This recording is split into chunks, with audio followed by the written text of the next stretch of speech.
नमस्कार दोस्तों। कल हमने चैप्टर 1 को रिवीजन किया था, आज चैप्टर 2 को रिवीजन करने वाले हैं। तो ये हमारा है फिजिक्स में चैप्टर नंबर 2, जिसे मोशन कहते हैं। मोशन यानी कि गति। गति किसे कहते हैं? यानी यांत्रिकी भौतिक की वह शाखा है जिसमें किसी वस्तु की गति का अध्ययन होता है। Mechanics is the branch of physics in which we study about the motion of any object. Type of mechanics. यांत्रिक के प्रकार 3 होते हैं। पहला kinetics, a study of motion without knowing its cause. बिना कारण जाने किसी वस्तु की गति का अध्ययन किनेटिक्स कहलाता है।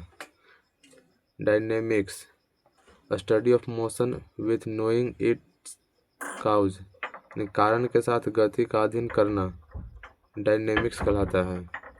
स्टैटिक्स यानी स्थितिकी, A study of all the forces action on the object in rest position.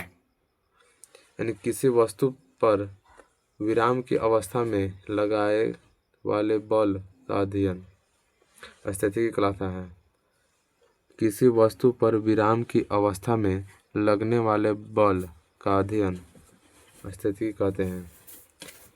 अब यहाँ से मोशन स्टार्ट होता है। मोशन क्या है? यदि कोई वस्तु समय के अनुसार अपनी स्थिति को बदलता है तो वह गति में होता है। यानी if any object change its position with respect to the time, then it will be in motion. There are 2 temporary points during the motion. इन गति के दौरान 2 अस्थायी बिंदु होते हैं। पहला इनिशियल पॉइंट, दूसरा final point. Initial point means आरंभिक बिंदु, फाइनल पॉइंट मीन्स अंतिम बिंदु। टाइप्स ऑफ मोशन यानी गति के प्रकार 3 होते हैं। 1 डायमेंशनल मोशन यानी एक विमीय गति या लीनियर मोशन कहा जाता है। Motion of any object at any one axis in the straight line called 1 dimensional motion. यानी किसी एक वस्तु को सीधा रेखा में एक अक्ष पर गति कराना एक विमीय गति होता है। एग्जाम्पल में यहाँ दिया हुआ है, जैसे सीधी सड़क पर कार का चलना 1 डायमेंशनल मोशन में है। जैसे मोशन अंडर ग्रेविटी, गुरुत्वाकर्षण के अंदर गति। ये है Y axis, X axis, Z axis, जो कि एक ही एक्सिस पर चल रहा है, उसी को कहते हैं 1 डायमेंशनल मोशन। यानी एक्स का मान 3 है, वाई का मान 0 है, जेड का मान 0 है। चलिए 2 डायमेंशनल मोशन में आते हैं। 2 dimensional motion of any object in the plane between any 2 axis called 2 dimensional motion. किसी वस्तु का 2 अक्षों के बीच समतल पर गति करना 2 विमीय गति होता है। एग्जाम्पल में यहाँ है एग्जाम्पल, जैसे परिक्षेप गति, वृत्तीय गति, किसी समतल पर कार का चलना, projectile motion, circular motion, motion of car in the plane. यहाँ x का मान 6 है, y का मान 6 है। यह हमारा 2 डायमेंशनल मोशन है। x का मान 3 है और y का मान 4 है, जो कि 2 डायमेंशनल मोशन में है। अब 3 डायमेंशनल मोशन को अब 3 डायमेंशनल मोशन में आते हैं, यानी 3 विमीय गति। Motion of any object in the space called 3 dimensional motion.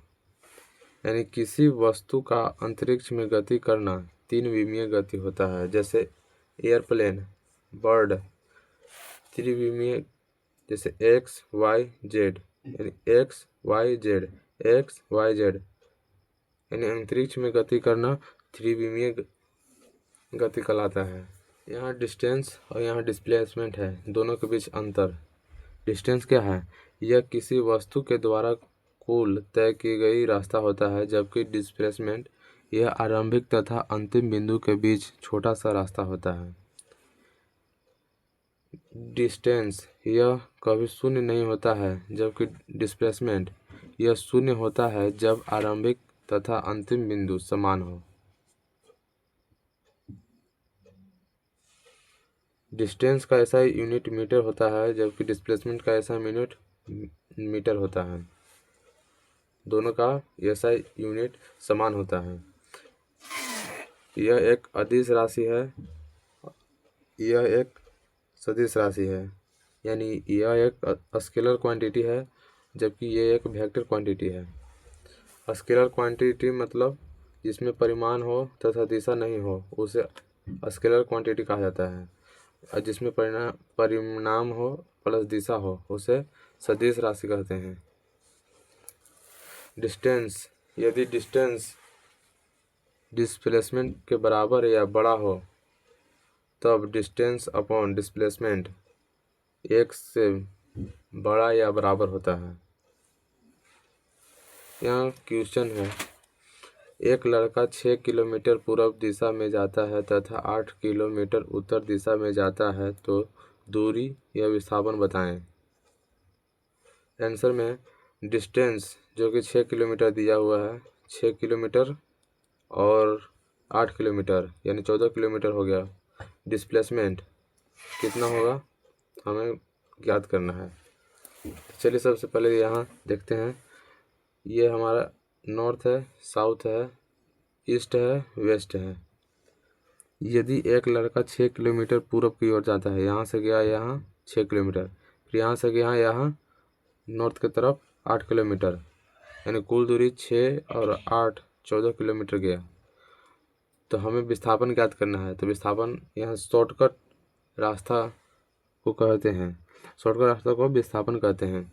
यानी इसमें त्रिभुज बन गया ABC, जो कि AB और BC दोनों का मिलाकर 14 किलोमीटर है। हमें AC को ज्ञात करना है। AC जो कि पाइथागोरियन प्रमेय से ज्ञात करते हैं। AC का फॉर्मूला होता है, यानी कर्ण का स्क्वायर होता है लंब का स्क्वायर प्लस आधार का स्क्वायर, 8 का स्क्वायर प्लस 6 का स्क्वायर, तो हो जाएगा 36 प्लस 64 यानी 100, यानी एक AC का स्क्वायर हो जाएगा 100, तो AC का मान हो जाएगा 10 किलोमीटर, जो कि हमारा आंसर हो जाएगा। अब चलिए दूसरा क्वेश्चन में चलते हैं। एक लड़का किसी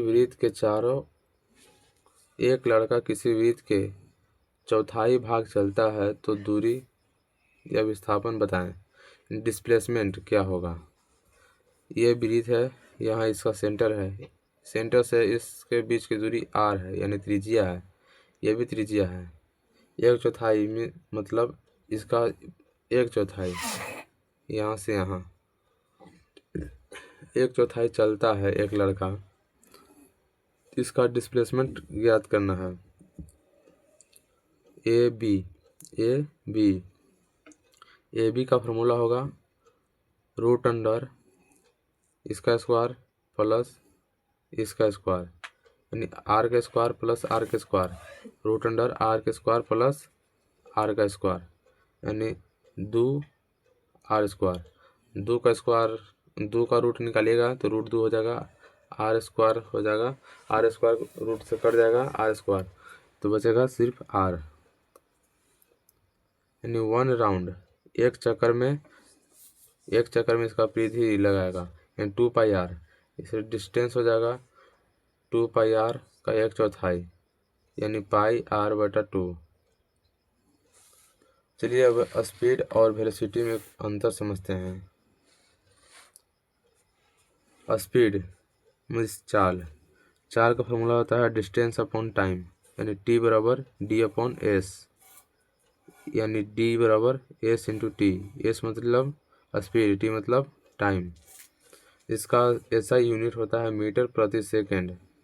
यह एक स्केलर क्वांटिटी है, यानी अदिश राशि है, जबकि वेलोसिटी का फॉर्मूला होता है डिस्प्लेसमेंट अपॉन टाइम। इसका ऐसा यूनिट होता है मीटर प्रति सेकंड। यह एक वेक्टर क्वांटिटी है यानी सदिश राशि है। चाल तथा वेग को स्पीडोमीटर यंत्र से मापा जाता है, यानी speed and velocity is measured by the device speedometer. Odometer device एक है ओडोमीटर एक डिवाइस है जिसे डिस्टेंस मापा जाता है, यानी एवरेज स्पीड यानी औसत चाल का फॉर्मूला होता है total distance upon total time. इसका ऐसा यूनिट होता है मीटर प्रति सेकंड। यहाँ एक क्वेश्चन दिया हुआ है, उसको चलिए देखते हैं। A boy travel from A to B with speed of 40 metre प्रति second and return back with speed of 20 metre per second. Calculate average speed. इसका कह रहा है कि एक लड़का है जो कि ए से बी की तरफ जाता है 40 किलोमीटर प्रति सेकंड से और रिटर्न होता है यानी वापस आता है 20 किलोमीटर प्रति सेकंड के स्पीड से। तो इसका एवरेज स्पीड कितना होगा, यानी यहाँ ए है यहाँ बी है। एक लड़का ए से गया बी 40 किलोमीटर प्रति सेकंड के स्क्वायर गो, फिर वहाँ से यहाँ आया 20 किलोमीटर प्रति सेकंड के स्क्वायर से 20 किलोमीटर पर सेकंड के स्पीड से। तो इसका एवरेज स्पीड कितना होगा, यानी यहाँ से टी लगेगा आपको कितना, टी पर फॉर्मूला होता है डी अपॉन डिस्टेंस अपॉन कितना स्पीड, डिस्टेंस अपॉन स्पीड, जो कि इसके बीच की दूरी डी है, यानी अपने से मान लीजिएगा डी, इसके बीच की दूरी डी है, डी बटा 40। इसका भी फार्मूला उस यही के हिसाब से निकल जाएगा टी का फार्मूला, तो डी अपॉन 20। एवरेज स्पीड का फार्मूला होता है total distance upon total time, total distance upon total time, total distance upon total time, यानी टोटल डिस्टेंस कितना है, इधर से गया था डी फिर उधर से वापस आया था डी, यानी 2D हो जाएगा टोटल डिस्टेंस। और टोटल टाइम कितना लगा था T1 और T2। तो डी बटा में 40 था फिर डी बटा में 20 था, दोनों को जोड़िएगा तो नीचे नीचे LCM लीजिएगा 40 होगा, फिर डी प्लस 2D यानी 2D यहाँ हो जाएगा, फिर 40 ऊपर हो जाएगा मल्टीप्लाई में और डी प्लस 2D जोड़िएगा तो 3D हो जाएगा। तो डी से डी खत्म हो जाएगा, कट जाएगा, 40 दूनी 80, 80 बटा 3 मीटर पर सेकेंड, जो कि हमारा एवरेज स्पीड होगा। इसका ट्रिक होता है 2 into V1 into V2 upon V1 plus V2, यानी जैसा कि दिया था कि 40 के स्पीड से गया और 20 के स्पीड से आया, तो उसके ट्रिक से बना दीजिएगा डायरेक्ट। एवरेज स्पीड का ट्रिक है 2 इंटू V1 इंटू V2 बटा T प्लस यानी V1 प्लस V2, यानी 40 के स्पीड से गया और 40 के स्पीड से आया और 20 के स्पीड से आया, तो 2 गुणे 40 गुणे 20 बटा 40 प्लस 20 करिएगा तो आपको हो जाएगा कितना, 40 से 20 जुड़ेगा 60, 20 से काटिएगा 60 को 3 बार में, तो 40 दूनी 80, 80 बटा 3 हो जाएगा मीटर प्रति सेकेंड। चलिए एक्सेलरेशन पर आते हैं। तो एक्सेलरेशन क्या है, तो एक्सेलरेशन का ऐसा यूनिट होता है मीटर पर सेकेंड स्क्वायर। एक्सेलरेशन का ऐसा यूनिट होता है मीटर पर सेकेंड स्क्वायर। एक्सेलरेशन को अल्फा से दर्शाते हैं, यानी अल्फा बराबर V minus you upon T, यानी यू है इनिशियल वेलोसिटी आरंभिक वेग, V है फाइनल वेलोसिटी यानी अंतिम वेग, टी है टाइम यानी वेग में परिवर्तन के दर को त्वरण कहते हैं। The rate of change of velocity is called acceleration. यह एक सदिश राशि है, यानी एक्सेलरेशन एक सदिश राशि है। It is a vector quantity, यानी सदिश राशि में जिसका क्या होता है, सदिश राशि में मैग्नीट्यूड प्लस डायरेक्शन होता है, उसी को सदिश राशि कहा जाता है। टाइप ऑफ एक्सेलरेशन यानी त्वरण के प्रकार, इसके 2 प्रकार होते हैं, पहला पॉजिटिव एक्सेलरेशन, दूसरा निगेटिव एक्सेलरेशन। यानी पॉजिटिव एक्सेलरेशन क्या है, तो जब वेग निरंतर बढ़ता रहता है उसे पॉजिटिव एक्सेलरेशन कहा जाता है। जैसे जब वेग निरंतर बढ़ता रहता है उसे पॉजिटिव एक्सेलरेशन कहा जाता है, यानी when velocity increase regularly. Negative acceleration क्या है, जब वेग निरंतर घटता रहता है, यानी जब वेग वेग निरंतर घटता रहता है उसी को निगेटिव एक्सेलरेशन कहा जाता है, यानी when velocity decrease regularly. Negative acceleration को रेट्रोडायरेक्शन भी कहते हैं, यानी मंदता। ग्राफ क्या है, चलिए अब ग्राफ के बारे में पढ़ते हैं। तो दूरी तथा समय के बीच का ग्राफ किसके मान को बताता है, स्पीड यानी चाल का। विस्थापन तथा समय के बीच का ग्राफ किसके मान को बताता है, वेलोसिटी का यानी वेग का। वेग तथा समय के बीच का ग्राफ किसके मान को बताता है, एक्सेलरेशन का यानी त्वरण का। यहाँ लिखा हुआ है इक्वेशन ऑफ मोशन यानी गति के समीकरण। गति का समीकरण में you V A T S शामिल होता है। एस है डिस्टेंस या डिस्प्लेसमेंट, यानी वी बराबर फॉर्मूला होता है u plus a t. V बराबर फॉर्मूला होता है यू प्लस ए टी, यानी relation between velocity and time. वेग तथा समय के बीच का संबंध का फॉर्मूला होता है वी बराबर यू प्लस ए टी। दूसरा है एस बराबर u t plus half a t square. U t plus half a t square, यानी relation between position and time. स्थिति तथा समय के बीच का संबंध का फॉर्मूला होता है एस बराबर u t plus half a t square. V square का फॉर्मूला होता है कितना, u square plus two a s, यानी relation between velocity and displacement, यानी वेग तथा विस्थापन के बीच संबंध का फॉर्मूला होता है वी स्क्वायर बराबर you square plus two a S. चलिए इस क्वेश्चन को सोल्व करके देखते हैं। A train moving with initial velocity of 54 km per hour. After 10 seconds, its final velocity is 180 km per hour. Calculate acceleration and distance. यानी एक रेलगाड़ी का आरंभिक वेग 54 किलोमीटर पर घंटा है तथा 10 सेकंड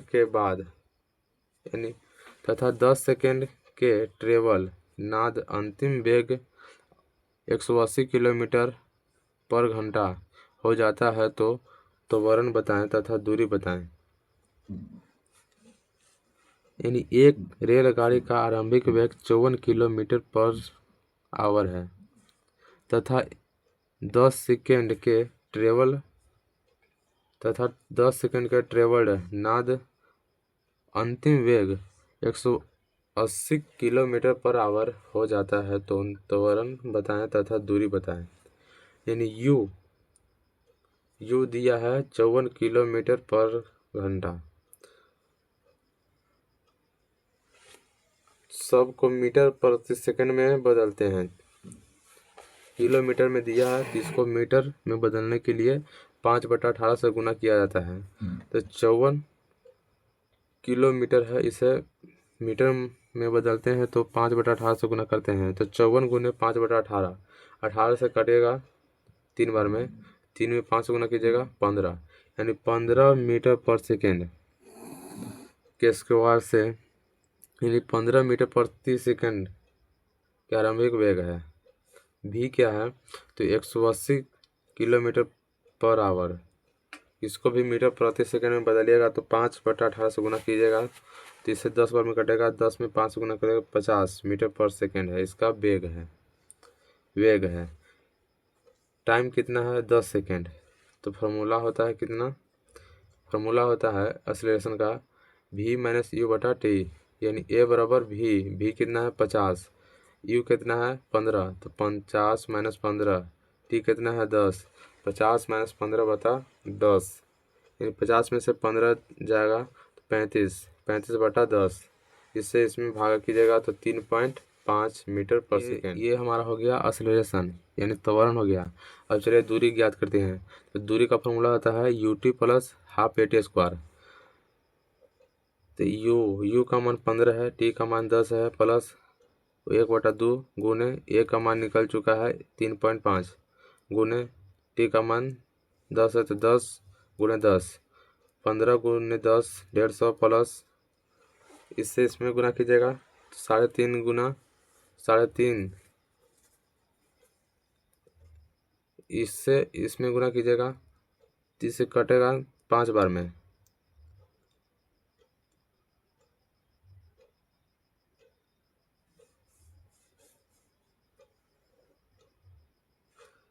पंद्रह गुने 10 बराबर 150 प्लस इससे इसमें गुना, इससे इसमें गुना, इससे इससे गुना में कीजिएगा तो 175 होगा। 175 को 150 में जोड़िएगा तो 325 मीटर हो जाएगा, जो कि हमारा डिस्टेंस होगा। मोशन इन वन डायमेंशनल इन एक विमीय गति, linear motion, motion under gravity यानी गुरुत्वाकर्षण के अंदर गति, गुरुत्वाकर्षण के अंदर गति यानी v बराबर फॉर्मूला होता है u प्लस ए टी, यानी v बराबर u plus minus G T. Acceleration यानी गुरुत्वीय त्वरण को स्मॉल g से दर्शाते हैं। s यानी डिस्टेंस बराबर हो जाएगा h दिया हुआ है, यानी g का मान होता है 9.8 मीटर पर सेकेंड स्क्वायर। एस का फॉर्मूला होता है ut plus half a t square, यानी s बराबर h है तो h बराबर हो जाएगा ut प्लस माइनस हाफ ए जी टी स्क्वायर। यहाँ वी स्क्वायर का फॉर्मूला हो जाएगा u स्क्वायर प्लस 2as, यानी वी स्क्वायर बराबर u square plus minus 2gh, यानी प्लस ऊपर से नीचे, प्लस दर्शाता है ऊपर से नीचे जबकि माइनस दर्शाता है नीचे से ऊपर। ये हमारा y एक्सिस है, x axis, z axis. x का मान 3 है, y का मान 0, z का मान 0, यानी हमारा मोशन वन डायमेंशनल है।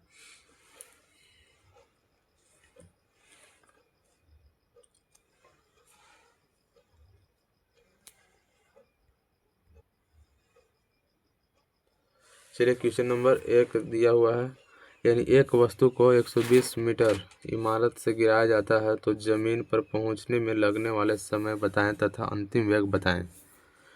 यानी एक वस्तु को 120 मीटर इमारत से गिराया जाता है तो जमीन पर पहुंचने में लगने वाले समय बताएं और अंतिम वेग बताएं। यानी h बराबर फॉर्मूला होता है ut plus half G T square. h का मान 0, इन h बराबर यहाँ ये मान लीजिए कि इस यहाँ से भी गिराया जाता है एक वस्तु को जो कि 120 मीटर का इमारत ऊंचा है, यानी इनिशियल पॉइंट यानी u का मान हो जाता है 0। यहाँ पास कोई गति नहीं है इसलिए यहाँ u का मान 0 होगा। तो h का मान कितना हो, h का फॉर्मूला होता है ut plus half G T square. h बराबर u का मान 0 है तो इसके 0 से गुना कीजिएगा टाइम में तो यहाँ 0 हो जाएगा। 0 प्लस 1/2 इंटू जी का मान 10 लेना है। यहाँ क्वेश्चन में दिया हुआ है कि जी बराबर 10, तो उसी की वजह से यहाँ 10 लिख दिए हैं। तो 1/2 गुने 10 गुने टी स्क्वायर। एच बराबर हो जाएगा आपको ए से कटेगा 5 बार में 5 टी स्क्वायर,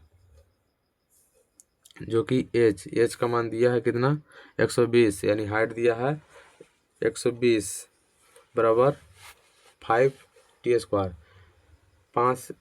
5 से 120 कटेगा 24 बार में, यानी टी का मान हो जाएगा √24, यानी 2√6 सेकेंड। ये हो जाएगा हमारा टाइम, यानी समय निकल गया कितना 2√6 सेकेंड। अब निकालना है अंतिम वेग यानी v का फॉर्मूला होता है u plus G T. You plus G T, यानी v बराबर u का मान 0 है तो यहाँ 0 हो जाएगा, प्लस g का मान 10 है, गुने t का मान है 2√6, तो 0 का 0 हो जाएगा, 10 गुने 2 यानी 20√6, जो कि हमारा अंतिम वेग हो जाएगा।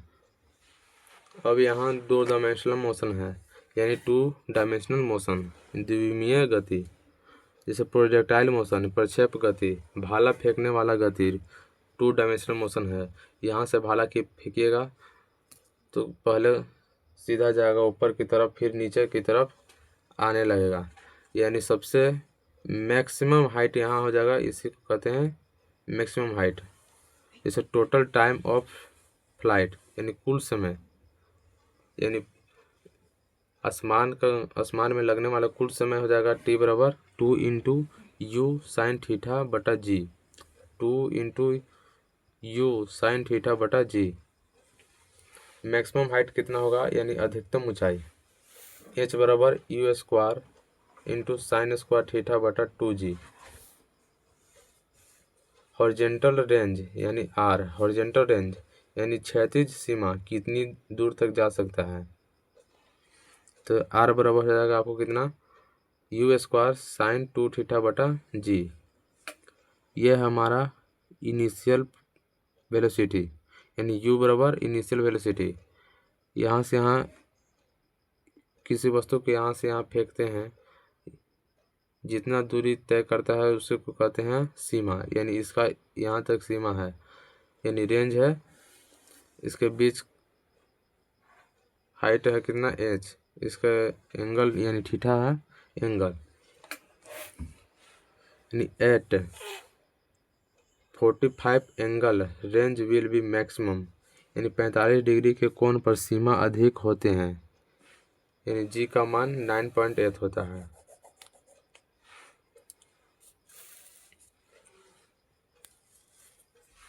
चलिए इस क्वेश्चन को देखते हैं।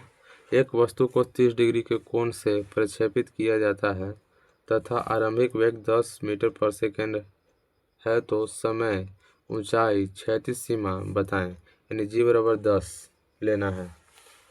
यानी t का फॉर्मूला होता है u, यानी 2 इंटू यू साइन थीटा बटा जी, 2 इंटू यू साइन थीटा बटा जी। 2 का 2 हो जाएगा, u का मान दिया है कितना 10, तो 10 हो जाएगा, साइन थीटा है, यानी साइन थीटा का मान दिया है 30, तो साइन यानी साइन 30 का मान हो जाएगा 1/2 बटा जी का मान लेना है कितना 10, तो यहाँ 10 हो जाएगा। इसे कटेगा, 2 से 2 खत्म, 10 से 10 खत्म, बचेगा 1, यानी 1 सेकेंड हो जाएगा टाइम, 1 सेकेंड हो जाएगा टाइम। यानी हाइट कितना होगा, तो हाइट हो जाएगा, हाइट का फॉर्मूला होता है you square sine square theta बटा 2g, यानी यू स्क्वायर, यू का मान दिया है 10, तो यानी 10 गुने 10 गुने साइन स्क्वायर थीटा है, यानी साइन 30 डिग्री का मान हो जाएगा 1/2, 1/2 का स्क्वायर कीजिएगा तो 1/2 गुने 1/2 बटा हो जाएगा, यानी बटा में 2 इंटू 10, 10 से 10 खत्म हो जाएगा, 2 से 10 खत्म होगा 5 बार में, तो ऊपर ऊपर गुना कीजिएगा, नीचे नीचे गुना, 5 गुने 1 बराबर 5, नीचे है कितना, ये आ जाएगा नीचे गुना में, तो 2 गुने 2 4, यानी हाइट हो जाएगा 5/4 मीटर। अब रेंज कितना रेंज है, यानी रेंज का फॉर्मूला होता है you square into sine 2 theta बटा जी। यू का मान दिया है 10, तो 10 गुने 10 साइन 2 थीटा, साइन 2 थीटा यानी हो जाएगा 30 डिग्री, यानी 30 डिग्री हो जाएगा, थीटा की जगह 25, तो 30 गुने 2 तो यानी 60 डिग्री हो जाएगा, तो साइन 60 का मान होता है √3/2, √3/2, तो 2 से ये 5 बार में ख़त्म होगा, 10 से 10 कैंसिल, तो 5√3 हो जाएगा हमारा रेंज मीटर में, 5√3 मीटर, ये हो जाएगा रेंज। अब यहाँ है सर्कुलर मोशन, यानी वृत्तीय गति, पार्ट ऑफ 2 डायमेंशनल मोशन, यानी जब कोई वस्तु किसी वृत्तीय रास्ता पर घूमते हैं तो इसे वृत्तीय गति कहा जाता है, यानी when any object move in a circular path then it is called circular motion. यानी वृत्तीय गति क्या है? यानी जब कोई वस्तु किसी वृत्तीय रास्ते पर घूमते हैं तो इसे वृत्तीय गति कहा जाता है। यानी part of two dimensional motion. यानी यह द्विमीय मोशन का एक हिस्सा है। इसका SI मात्रक होता है कितना? रेडियन। इसका SI मात्रक होता है रेडियन। ये हमारा वृत्तीय पाथ है। ये हमारा वृत्तीय पाथ है। इसके बीच में सेंटर है। यहाँ से यहाँ कहते हैं आर्क यानी चाप। इसके बीच का एंगल थीटा है। यह त्रिज्या है Q बराबर आर्क यानी चाप की लंबाई बटा रेडियन यानी त्रिज्या, चाप की लंबाई बटा त्रिज्या यानी आर्क बटा रेडियस। पाई रेडियन बराबर होता है 180 डिग्री। पाई रेडियन का मान कितना होता है? 180 डिग्री। कन्वर्ट 2π/4 इंटू डिग्री यानी 2π/4 को डिग्री में बदलने के लिए 180/π से गुना किया जाता है। यानी 2π/4 गुने 180/π से गुना कीजिएगा तो डिग्री में चेंज हो जाएगा। पाई से पाई कैंसिल, इससे खत्म होगा 45 बार में। 45 गुने 2 90 डिग्री यानी 2π/4 को 90 डिग्री लिख सकते हैं। यानी एंगुलर वेलोसिटी यानी कोणीय वेग को ओमेगा से दर्शाते हैं। एंगुलर वेलोसिटी यानी एंगुलर डिस्प्लेसमेंट बटा टाइम यानी कोणीय विस्थापन बटा समय। ओमेगा का फॉर्मूला होता है Q/T। Q यानी कोणीय विस्थापन, T यानी समय। इसका SI यूनिट होता है रेडियन पर सेकेंड। एंगुलर एक्सेलरेशन यानी कोणीय त्वरण को अल्फा से दर्शाया जाता है। यानी एंगुलर वेलोसिटी यानी कोणीय वेग बटा टाइम यानी अल्फा का फॉर्मूला होता है ω/T। इसका SI यूनिट होता है एंगुलर एक्सेलरेशन का SI यूनिट रेडियन प्रति सेकंड स्क्वायर। अब चलिए सेंट्रीपिटल फोर्स यानी अभिकेंद्रीय बल। सेंट्रीपिटल फोर्स क्या है? This force act on any object when it move in the circular path. Direction of this force is towards the centre. यानी वह किसी वस्तु पर तब कार्य करती है जब वह वृत्तीय रास्ते में घूमते हैं। इसकी दिशा केंद्र की ओर होता है, जिसे अभिकेंद्रीय बल कहते हैं। चलिए अब लास्ट पेज बचा हुआ है।